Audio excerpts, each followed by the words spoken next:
बिस्मिल्लाहिर्रहमानिर्रहीम। अस्सलाम वालेकुम नाज़रीन, आप यूट्यूब चैनल देख रहे हैं। मैं इमरान खान हूँ। सैकड़ों कारकुनान एक मरतबा फिर अडयाला जेल के बाहर पहुँच गए हैं। इस वक्त जब मैं ये वीडियो रिकॉर्ड कर रहा हूँ तो पाकिस्तान में रात का वक्त है और इमरान खान साहब की बहनों के साथ पाकिस्तान तहरीक इंसाफ के सैकड़ों कारकुनान वो अडयाला जेल के बाहर धरना देकर बैठे हुए हैं। एक मरतबा फिर जो इमरान खान साहब की मुलाकात है उसे रोक दिया गया। इस मरतबा कारकुनान अपने साथ पाकिस्तान तहरीक इंसाफ के अलावा पाकिस्तान के झंडे भी लेकर गए और वो वहाँ पर खड़े होकर एहतजाज कर रहे हैं। इमरान खान साहब की बहनें एक मरतबा फिर बैठी हैं और इमरान खान साहब की अपनी बहनों के साथ मुलाकात जो कानून के मुताबिक है, जो अदालती अहकामात के मुताबिक है, वो नहीं करवाई जा रही। देखिए, ये कभी हमने तारीख में नहीं सुना था।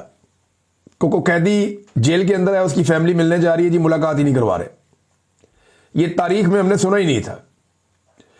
यानी ऐसी चीजें कभी हमने विटनेस की ही नहीं पाकिस्तान में। तो इमरान खान जब कहते हैं ना ज़हनी मरीज, तो वो बिला वजह तो नहीं कहते ना। वो इमरान खान जेल से बैठकर कहता है ज़हनी मरीज, ये सारे बाहर मिलकर साबित करना शुरू कर देते नहीं वाकई ज़हनी मरीज है। नॉर्मल आदमी ऐसा तो नहीं करता ना, नॉर्मल हुकूमत ऐसा करती है। ये जो कुछ इमरान खान के साथ किया जा रहा है, ये वाकई पूरा निज़ाम ज़हनी मरीज बन चुका है और एक कैदी से लड़ने में लगा हुआ है। यानी मुल्क के अंदर सैकड़ों मजीद मसाइल है, अजीबो गरीब किस्म के मसले हैं पाकिस्तान के।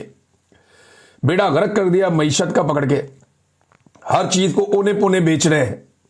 लेकिन इसके बावजूद तवज्जो सारी इमरान खान पे, सारी कानून साजियां इन्होंने इमरान खान की वजह से की। वो पाकिस्तान तहरीक इंसाफ ने एक पोस्टर भी जारी किया, मैं आपको आगे पढ़ के जाके सुनाऊंगा। लेकिन हालात ये हो गए हैं कि इमरान खान की बहनें एक मरतबा फिर बाहर बैठी हैं जेल के और वो ये कहती हैं कि पाकिस्तान तहरीक इंसाफ ने तो मुज़ाकरात करनी ही नहीं। इमरान खान साहब ने यह कहा था कि फैसला सड़कों पे होगा, क्योंकि मुज़ाकरात किसके साथ करेंगे? शहबाज शरीफ के साथ करेंगे। वो इमरान खान की मुलाकात नहीं करवा सकते। यानी शहबाज शरीफ साहब ने बाकायदा एक स्टेटमेंट जारी किया मुज़ाकरात के हवाले से और उन्होंने मशरूत पेशकश की मुज़ाकरात की अपोजिशन को। उन्होंने कहा जी बिल्कुल ठीक है, मुज़ाकरात होने चाहिए और मुज़ाकरात के लिए हम तैयार हैं, हम पीटीआई के साथ मुज़ाकरात कर लेते हैं। लेकिन साथ ही उन्होंने ये कहा कि जनाब ये शराइत है, पुरअमन रहेंगे, एहतजाज नहीं करेंगे, ये नहीं करेंगे, वो जो शराइत हुकूमत की होती है नॉर्मली, उन्होंने कंडीशंस लगा दी। दूसरी जानिब अभी पाकिस्तान तहरीक इंसाफ का तो कोई रद्द अमल बाकायदा मेरे पास मौजूद नहीं है, लेकिन जो डायलॉग कमेटी है, जो नेशनल डायलॉग कमेटी, ये फवाद चौधरी साहब और इमरान इस्माइल साहब, जिन लोगों ने पाकिस्तान तहरीक इंसाफ को छोड़ा था, उन लोगों ने भी अपनी एक कमेटी बनाई हुई है। तो इन लोगों ने भी रद्द अमल दिया। इन्होंने कहा जी बड़ा खुश आइंदा, बड़ी अच्छी बात है, खैर मकदम करते हैं इसका, लेकिन फौरी तौर पे हुकूमत खैर सगाली के तौर पे जो कोट लखपत जेल के अंदर बेगुनाह कैदी हैं उन्हें छोड़ दे। तो जो अडयाला के अंदर कैदी है वो गुनाहगार है। इमरान खान की अहलिया और इमरान खान गुनाहगार है। इमरान खान की बीवी का कसूर सिर्फ इतना है ना कि वो इमरान खान की बीवी है, और क्या कसूर है? ना उसने कभी सियासत की, ना उसका किसी और चीज से ताल्लुक है। मैं आपको गारंटी करता हूं कि जितने तोहफे नवाज शरीफ की बीवी ने उठाए हैं तोशा खाना से, इमरान खान की बीवी ने उससे आधे भी नहीं उठाए होंगे। बेशुमार और वज़राए आज़म है जिनकी बीवियां तोहफे उठाती नहीं तोशा खाना से और पैसे जमा करवाते रहे। और तोहफे आज कहां है तोशा खाना वाले? किसी को पता ही नहीं है। आज तक किसी सियासतदान से नहीं पूछा गया कि वो जो तूने तोहफा लिया था तोशा खाना से वो किधर गया। नवाज शरीफ की एक गाड़ी तो मेरे जानने वाले ने खरीदी हुई है, ये तोशा खाना वाली गाड़ी है, बाहर से आई थी। तो ये अजीबो गरीब किस्म की नाज़रीन ये कहानियां इनकी और अजीबो गरीब किस्म के जाली केसेस हैं। लेकिन शहबाज शरीफ ने कहा जी मुज़ाकरात की पेशकश, उन्होंने कहा जी करते हैं बिल्कुल मुज़ाकरात। तो नेशनल डायलॉग कमेटी नॉर्मली ये हुकूमत की सिमत में ही रहती है, ये एस्टेब्लिशमेंट से ज़्यादा लड़ नहीं पाई। ये वो लोग हैं जिन्होंने ज़्यादा बड़ी कुर्बानी नहीं दी। फवाद चौधरी गो के गिरफ्तार रहे, लेकिन इन्होंने बहुत शुरू में सरेंडर कर दिया था। इन लोगों ने जब 9 मई हुआ उसके बाद ये नहीं खड़े हो पाए। सारे लोग नहीं हो पाते, ये मैं इनको कसूर भी नहीं देता। जो लोग नहीं खड़े हो पाए वो नहीं हो पाए, जो खड़े हो पाए वो हो पाए। ये तो अपनी अपनी इस्तात की बात है ना, अपनी अपनी हिम्मत की बात है, अपने अपने सियासत के बारे में सोचने की और अपने अपने अंदाज की बात है। कुछ लोगों को यह भी लगा कि इमरान खान की कहानी अब खत्म हो गई, बस अब इमरान खान किस्सा पारीना हो गया, ठीक है जान छुड़ाओ। लेकिन जब वक्त के साथ साथ उन्होंने देखा कि इमरान खान तो भाई सियासी तौर पे एक अबदी हैसियत हासिल करता जा रहा है पाकिस्तान की सियासत में, तो उन्होंने कहा जी वापस पीटीआई। तो अब ये जो कमेटी बनी हुई है कह रही है हम खैर मकदम करते हैं, ये जो यास्मीन राशिद है, एजाज चौधरी है, ये इसमें शाह महमूद कुरैशी है, मियां महमूद रशीद है, उमर चीमा साहब है, इन लोगों को जो है वो छोड़ा जाए, खवातीन के साथ नरमी बरती जाए और हालात को बेहतर किया जाए, कैदियों को रिलीफ फराहम किया जाए, सियासी मुकदमा खत्म किए जाए, तो ठीक है हम खैर मकदम करते हैं। लेकिन देखें शहबाज शरीफ साहब की इतनी हैसियत नहीं है, हैसियत बोले तो उनकी इतनी औकात नहीं है। शहबाज शरीफ साहब ने आज तक अपनी कोई तकरीर मुकम्मल नहीं की जब तक कि उन्होंने फील्ड मार्शल आसिम मुनीर की तारीफ ना की हो और उससे पहले जनरल बाजवा की तारीफ ना की हो। आर्मी चीफ की तारीफ के बगैर उनकी कोई भी तकरीर मुकम्मल नहीं होती, चाहे वो अक़वाम मुत्तहिदा जैसे एक बड़े प्लेटफॉर्म के ऊपर भी जाए तो वहां पे भी उन्हें अपने फील्ड मार्शल की नाम लेकर तारीफ करनी पड़ती, अपने भाई की तारीफ नहीं करते, अपने काम की तारीफ नहीं करते, फील्ड मार्शल की तारीफ करते हैं वहां पे भी जाके। तो वो तो बेचारे इतनी उनकी हैसियत है, इतनी उनकी औकात है, वो तो इमरान खान की मुलाकात नहीं करवा सकते। जब मुलाकात के बारे में कहा गया उन्होंने कहा जी पूछ के बताऊंगा, तो शहबाज शरीफ साहब ने क्या मुज़ाकरात करने हैं, पाकिस्तान तहरीक इंसाफ इसका जवाब देगी तो पता चलेगा। बहरहाल इमरान खान की बहनें कह रही हैं कि इमरान खान की जो फॉलोअर्स हैं वो तो मुज़ाकरात नहीं करेंगे, क्योंकि इमरान खान ने कहा कि मेरा कोई साथी मुज़ाकरात नहीं करेगा, फैसला सड़कों पर होगा। और सुहेल अफरीदी को इमरान खान साहब ने यह कह दिया पहले ही कि स्ट्रीट मूवमेंट की तैयारी करो, जो कि अभी तक शुरू नहीं हुई। ये दिखावे के तौर पे चीजें हो रही हैं, पब्लिक से मिल लिया, इधर चले गए उधर चले गए। स्ट्रीट मूवमेंट कुछ और होती है।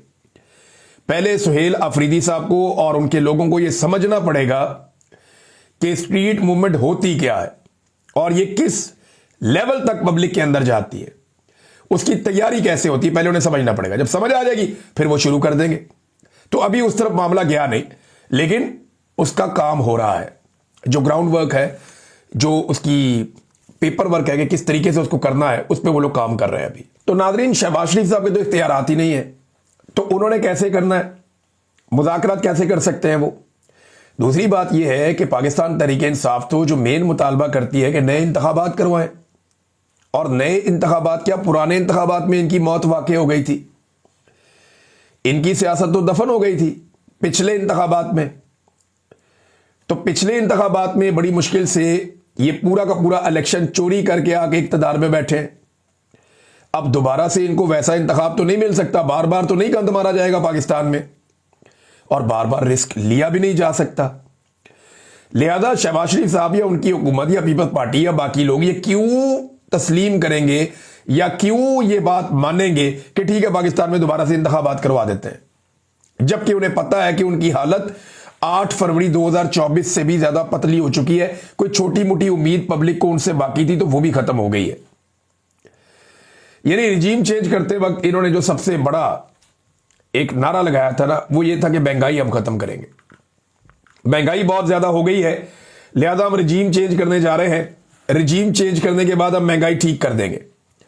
अब पाकिस्तान तहरीक इंसाफ ने इसके ऊपर एक डाटा जारी किया, क्योंकि पिछले दौर में ये काम सहाफ़ी किया करते थे तो अपोजिशन को ये काम करना नहीं पड़ता था, लेकिन अब क्योंकि हमारे बहुत सारे जर्नलिस्ट हैं जो ये काम किया करते थे, उन्होंने ये काम बंद कर दिया। लिहाजा पाकिस्तान तहरीक इंसाफ ने खुद एक और मरतबा ये डाटा जारी किया है कि इमरान खान के दौरे हुकूमत में महंगाई कितनी थी और आज महंगाई कितनी है। ये आपको ना फिगर्स बताते हैं, डबल फिगर, सिंगल फिगर, ये कहानियां आपको सुनाते हैं, वो महंगाई बढ़ने की शरह है। एक्चुअली जो महंगाई हुई है वो ये है। पाकिस्तान तहरीक इंसाफ ने डाटा जारी किया, उन्होंने कहा जी इमरान खान के दौरे हुकूमत में पेट्रोल फी लीटर 152, आज दिसंबर 2025 में 263। ये अप्रैल का डाटा है 2022 का, और दिसंबर का डाटा है 2025 का। इमरान खान के दौर में छोटा गोश्त 1400, आज 2200। बिजली का फी यूनिट उस दौर में 16 रुपए कुछ पैसे, जबकि आज जो सस्ता वाला यूनिट है, महंगा यूनिट तो बहुत महंगा है, जो सस्ता वाला यूनिट है वो 35.5 रुपए। एलपीजी उस वक्त 2400 और आज 3500। गैस 141 रुपए और आज 1976 रुपए। चावल 75 रुपए से 300 रुपए। आटा 980 रुपए से 2700 रुपए। दूध 110 रुपए से 225 रुपए। अभी बेशुमार चीजें, चीनी निकालें, गंदम निकालें, बाकी चीजें निकालें, बेशुमार चीजों की कीमत, डॉलर का रेट निकाल लें, हर चीज का इन्होंने सत्यानाश और बेड़ा गर्क किया। ये इमरान खान के दौर से अब तक का महंगाई का मुवाजना है। दावा करके आए थे कि हम ये सारी चीजों की कीमतें आधी कर देंगे, लेकिन सारी चीजों की कीमतें दुगनी से भी ज्यादा कर दी और स्पीड इतनी ज्यादा लगाई शहबाज स्पीड ने कि 4 साल गुजरे, अभी 4 भी नहीं पूरे हुए और ये इन्होंने पाकिस्तान की हालत कर दी है। तो नादरीन, पाकिस्तान तहरीक इंसाफ ने जो एक पोस्टर जारी किया इमरान खान साहब की तारीफ में, मैंने आपको बताया था, वो जरा आपको सुनाते हैं। इतने ताकतवर बनो, उन्होंने ये लिखा, इतने ताकतवर बनो कि दुश्मन तुम्हारे ट्वीट करने से डरे, इतने ताकतवर बनो कि दुश्मन तुम्हें जेल में डालकर तुम्हारी मुलाकात करवाने से डरे, इतने ताकतवर बनो कि दुश्मन तुम्हें अदालतों में पेश करने से डरे, इतने ताकतवर बनो कि दुश्मन तुम्हारी तस्वीर को मीडिया पे चलाने से डरे, इतने ताकतवर बनो कि दुश्मन तुम्हारा नाम लेने पर पाबंदी लगा दे, इतने ताकतवर बनो कि तुम्हें काबू करने के लिए सारे दुश्मन मुल्क का आईन ही बदल डालें, लेकिन तुम फिर भी काबू ना आ सको। किसी मां ने नहीं जमया पुत्र खान वर्गा, ये उन्होंने आगे पंजाबी में लिखा।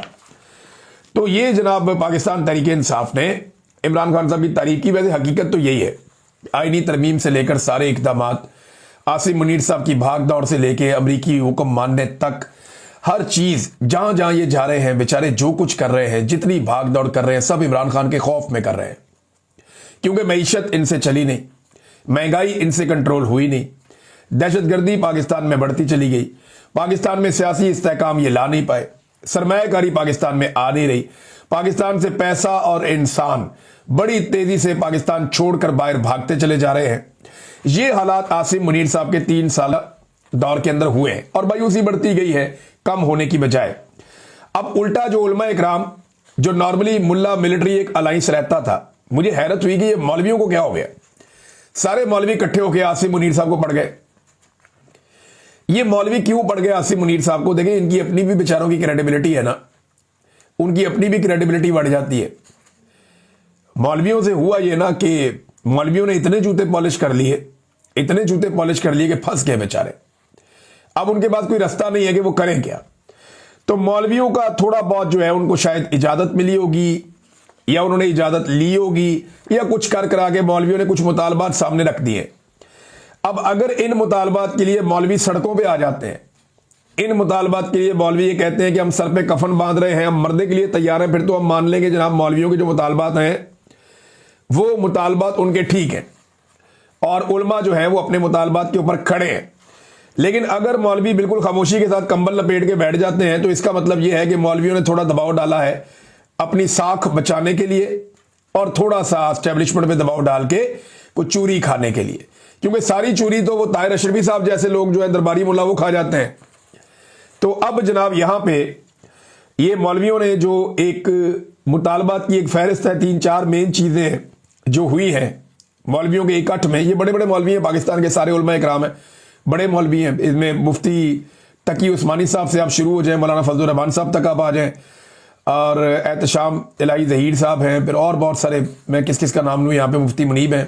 नंबर 1, इन उलमा ने आसिम मुनीर की बैत से इनकार कर दिया, बल्कि जो बैत करने के स्टेटमेंट्स दिए गए थे, जो बयानात दिए गए थे, उन बयानात को इन्होंने तनकीद का निशाना बनाया कि यार बैत कैसे कर सकते हैं। मैंने पहले दिन ये बात कही थी कि ताहिर अशरफी साहब सरकारी मुलाजिम के हाथ पे बैत नहीं करते, उसके हाथ पे तनख्वाह रखते हैं ताकि वो अपना घर चला सके और इज्जत की रोजी रोटी कमा के अपनी जिंदगी और अपने बच्चों का पेट पाल सके। सरकारी मुलाजिम के हाथ पे बैत नहीं करते, ये नौकरी तब्दील होती रहती है, लोग आते रहते हैं, जाते रहते हैं, रिटायर होते रहते हैं। तो उलमा ने एक तो आसिम मुनीर साहब की बैत से इनकार कर दिया। नंबर 2, इस्तिस्ना को गैर इस्लामी और गैर शरई करार दे दिया। उन्होंने कहा जो फील्ड मार्शल साहब ने इस्तिस्ना लिया ना, ये गैर इस्लामी है, गैर शरई है, कुरान पाक की तालीमात के मुनाफी है। अब ये बहुत बड़ा दबाव है आसिम मुनीर साहब के ऊपर कि उन्हें इस्तिस्ना छोड़ना पड़ेगा। नंबर 3, गजा में फौज भेजने पर एतराज करते हुए ऐसे किसी भी इकदाम से इन उलमा ने मना कर दिया। देखिए ना, फौज भेजी जा रही है, राणा सनाउल्लाह साहब के बकौल अगर इसराइल ने इजाजत दी तो पाकिस्तान की फौज गजा में जाएगी। अब ये फौज भेजना चाहते हैं, अमेरिकन कह रहे हैं जनाब हमने नहीं कहा, ये खुद ही अर्जी लेकर आए थे।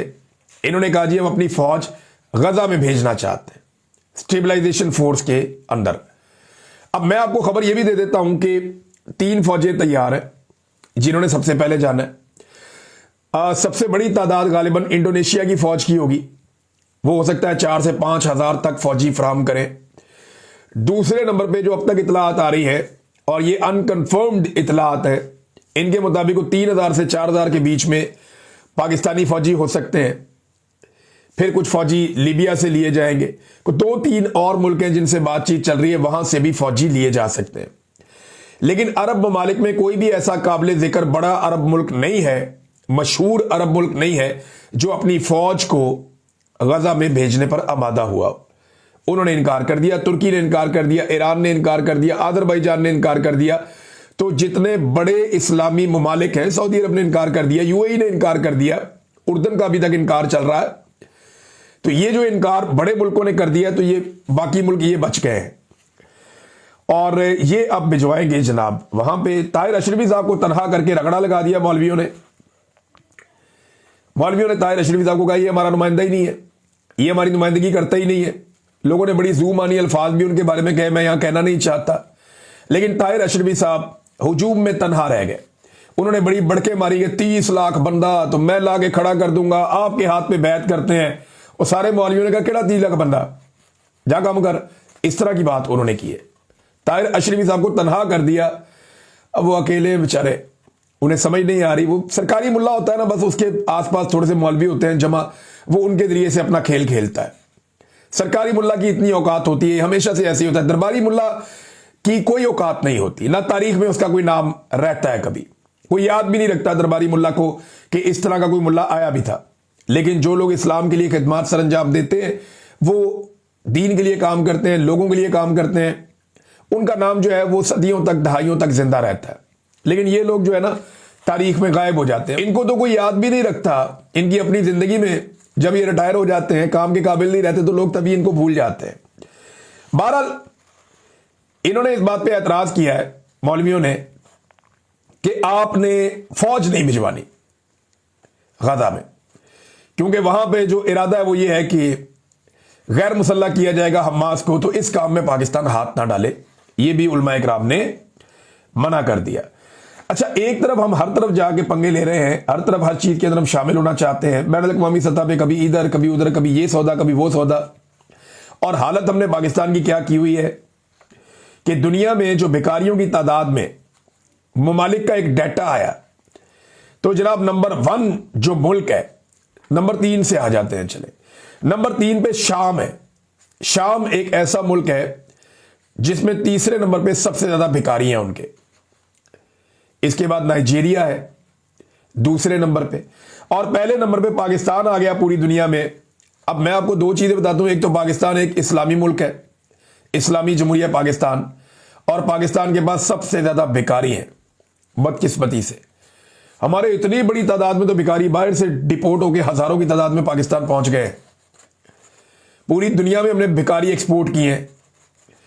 तो जनाब ये जो मुसलमान मुल्क है एक तो पाकिस्तान, और बड़ी बेइज्जती वाली बात है कि नंबर 1 पे आ गया भिखारियों की फहरिस्त में, और नंबर 2 एक एटमी कुव्वत भी है पाकिस्तान। यानी हमारे हाथ में एक में एटम बम है, दूसरे में कशकोल है, और ये हमारी कौम का अलमिया है। जब हुक्मरान ही मांगने वाले हो, जब आपका वजीर आजम कहता हो देखे मैं मांगने नहीं आया लेकिन मजबूरी है, ऐसे ही मांगते हैं ना भिखारी। आपके दरवाजे पे अक्सर आते हैं, वो आकर क्या कहते हैं, वो कहते हैं देखे मैं मांगने वाला नहीं हूं, मैं सफेद पोश आदमी हूं, मैं बिल्कुल मांगने वाला नहीं हूं, लेकिन मेरी मजबूरी है। यही बात आपका वजीर आजम भी कहता है कि देखे मैं मांगने नहीं आया लेकिन मजबूरी है। ये प्रोफेशनल भिखारी होने की एक अलामत है। तो जैसा वजीर आजम है वैसे ही नीचे काम चल रहा है। भाई कौम को खुददारी देनी थी, कौम को हिम्मत देनी थी, कौम को यह समझाना था कि आपने मांगना नहीं है, आपने काम करना है। और ये काम लीडर्स करते हैं, ये काम मफाद परस्त टोला ये काम नहीं करता। वो तो पैसे इकट्ठा करता है, भाग जाता है। तो ताजरों को लाकर जो एस्टेब्लिशमेंट ने पाकिस्तान के ऊपर एहसान किया वो हम देख रहे हैं, और वो अपनी कार्रवाइयां डाल रहे हैं। मिसाल के तौर पे ये इन्होंने PIA की निजकारी की है। आरिफ हबीब ग्रुप है शायद जिन्होंने इसकी सबसे अच्छी बोली दी है, उन्हें मिल भी जाएगा, पहला मरला हो गया आज। लेकिन सवाल यह पैदा होता है कि 3 दिन हो गए लगातार ये इश्तिहार चला रहे हैं अखबारात के अंदर। इश्तिहारात क्या चला रहे हैं? पीआईए की ऊंची उड़ान, बेड़ा गर्क करके एक इदारे को, उसका सत्यानाश करके उसको बेच रहे हैं और इश्तिहार चला रहे हैं कि पीआईए की ऊंची उड़ान। पिछली मरतबा इन्होंने क्या किया था कि 7 अरब रुपए कंसल्टेंट को दे दिए थे कि हमने इसको बेचना है, कि निजकारी किस तरीके से करनी है, और बोली लगी थी सिर्फ 10 अरब रुपए, और अब सेल टैक्स माफ कर दिया। निजकारी की 90% रकम बोली जीतने वाला हुकूमत को नहीं देगा, वापस पीआईए में लगाएगा, यानी इसकी बोली खुद अपने पास, यानी 90% पैसा उसने हुकूमत को नहीं देना, 10% उसने हुकूमत को देना है, बाकी पैसा अपने पास रखना है और पीआईए के अंदर इन्वेस्ट करना है। कितना जबरदस्त काम किया है इन्होंने। और एक और चीज है, आखिर में तमाम अमला 1 साल के बाद हुकूमत का हो जाएगा और उनकी तनख्वाहें और पेंशन हुकूमत के जिम्मे हो जाएगी। तो फिर आपने क्या कमाया? ये तनख्वाहें और पेंशन ही तो पाकिस्तान को लेकर बैठ गई थी। अगर पीआईए के जहाज और सारा सिस्टम बेचने के बाद आपने ये सारे मुलाजिम 1 साल बाद अपने पास रखने हैं, तो फिर तो बेड़े ही गर्क है। फिर इनको तनख्वाहें भी देते रहे और पेंशन भी देते रहे, आपको तो टके का फायदा नहीं हुआ। और इसके बाद इस तरह के इश्तिहार जबकि बोली भी नहीं लगी, समझ से बालातर है। यानी मैं हैरान हो रहा हूं कि ये किस तरीके का इन्होंने बेचा है कि पेंशनें भी ये देंगे, तनख्वाहें भी ये देंगे। और ये मुजम्मल असलम साहब ने सारा पोल खोला, उन्होंने ये बताया कि जनाब ये इस तरीके से हुआ है। तो अमला भी इनके पास रहेगा, जहाज चले जाएंगे, जो खरीदेगा 90% पैसा भी वो अपने पास रखेगा और जहाजों के ऊपर लगाएगा, और 3 दिन से ये इश्तिहारात चलवा रहे हैं। अब मैं आपको एक चीज बताता हूं, आप गौर करें कि इसका तो मुनाफा या तो अखबारात को होगा या खरीदने वाले को होगा, ना हुकूमत को कुछ मिलेगा ना कौम को कुछ मिलेगा। ये इन्होंने सौदा किया है। ये हमेशा जब भी कुछ बेचते हैं ना, अपने मफाद को देखते हैं, अपने लोगों को देखते हैं और उन्हें फायदा पहुंचाते हैं। इसके पीछे फिर पर्दा नशीन होंगे, फिर माल बना लेंगे। अब तक के लिए इतना ही। अपना ख्याल रखिएगा, अपने चैनल का भी। अल्लाह हाफ़िज़।